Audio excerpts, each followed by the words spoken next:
Tengok bawang putih ini sebenarnya banyak khasiat dia. Dalam surah Al-Baqarah, tak silap saya, ayat 60, Allah Subhanahu Wa Taala ada menyebut ketika mana Nabi Musa meninggalkan kaumnya untuk bertemu Allah Subhanahu Wa Taala. Ketika itu umat Nabi Musa berpaling tadah dengan menyembah lembu samirinya, dengan meminta Nabi Musa meminta Tuhan Allah Rabbul Jalil mengeluarkan makanan-makanan yang disebut, dirakamkan dalam Al-Quran. Yang dirakamkan di dalam Al-Quran, Allah Subhanahu Wa Taala menyebut, qalu du'u lana rabbaka yukhrij lana mimma tumbitul ard min baqliha wa qithaiha wa fumiha wa adasiha wa basaliha. Wa fumiha di situ adalah bawang putih.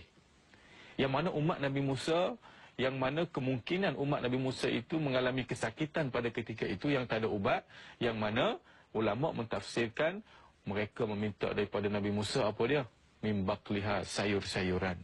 Rupanya dalam sayur-sayuran itu banyak antibodi.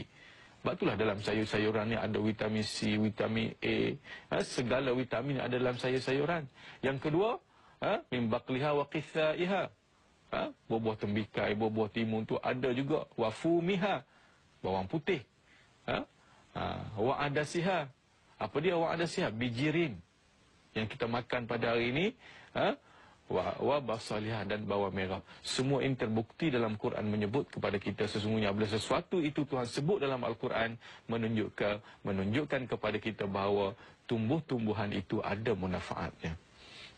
Jadi kita jawab pula persoalan yang kedua, adakah dalam perubatan Islam menggunakan 5 puruk, garang, lada hitam dan sebagainya untuk merawat pesakit, dan terbukti ianya berhasil? Memang betul.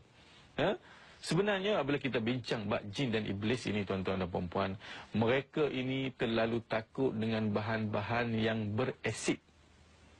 Apa dia bahan berasid?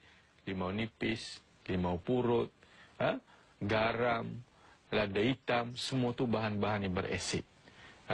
Kerana Allah Subhanahu Wa Taala menjadikan kepada kita ini rezeki-rezeki yang melata di bumi ini, yang mana kita boleh ambil rezeki tersebut untuk dijadikan ubat dalam kehidupan kita. Dan mengikut kajian sains menyatakan bahawa bawang putih ini boleh meneutralkan asid-asid yang ada dalam badan kita. Lemak-lemak bila kena bawang putih dia akan hancur. Dia akan hancur dan dia akan cair. Itulah hebatnya bawang putih. Maka saya mengesahkan persoalan yang dikemukakan oleh Ain Sazlina ini, bahawa bawang putih ini adalah merupakan antibodi daripada Allah Subhanahu Wa Taala yang tidak dicampur dengan bahan kimia.